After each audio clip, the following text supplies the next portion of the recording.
so I've been a bit busy.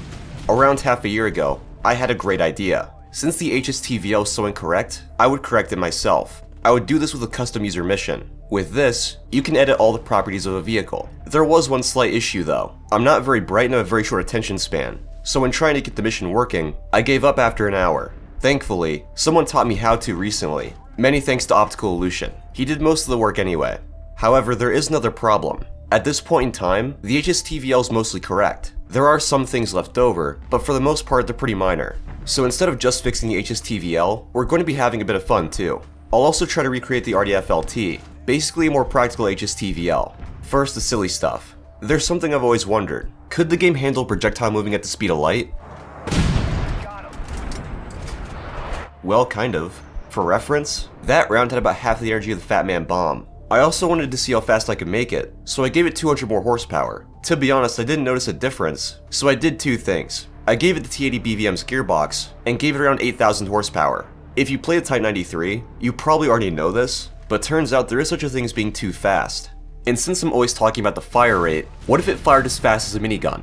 The results aren't exactly surprising. Turns out that when you crank up values really high, your tank tends to go flying. Now on to more serious business. To be clear, this isn't begging Gaijin for anything.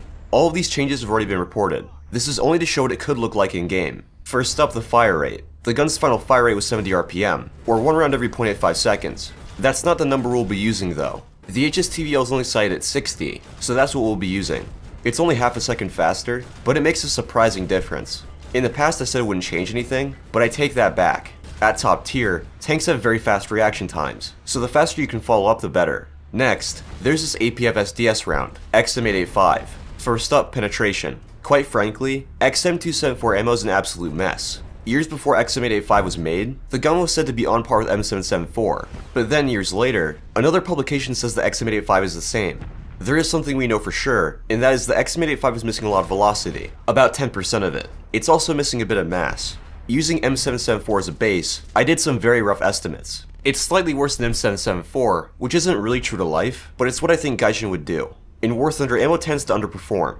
I also did Delta 6, which as you can see is kinda crazy. This was actually easier to model, since it has a given RHA value. With penetration taken care of, I moved on to damage. As many of you are aware, the HSTV-L is awful damage. This is thanks to its damage preset, APDS FS2576. Essentially, it produces very little SPAL, and even then the SPAL does no damage. It only turns modules yellow. In an effort to find something more balanced, I messed around with a lot of presets. The goal was a bit more damage, but not as much as this. Funnily enough, the APCR preset did more damage. Eventually, I settled on one called AP Solid Medium Caliber, which works pretty much perfectly. It is a full caliber preset, which isn't really ideal for a few reasons, but it's a good base at least. And you probably weren't expecting this, but this is the change I'm most happy with. Optical copied the commander sight stats on the gunner sight, giving it 2 field of view settings. The new low zoom high FOV setting is great. With the current sight, trying to scan for targets is awful. It's like using a telescope. But enough about the HSTV-L. Let's talk about the RDF-LT.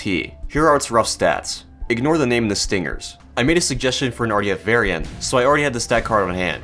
The RDF fires at 70 RPM, has a diesel engine, new transmission, higher turret traverse, more ammo, and different elevation angles. For the engine sound, I used the Type 74s. I think I pretty much nailed it. Mobility-wise, the RDF is worse. It accelerates much more slowly, but has the same off-road speed. Here are the respective biathlon course times. The HSTV-L is definitely faster. Anyway, that's pretty much all there is to it. I hope you guys enjoyed this video, and I'll see you on the next one.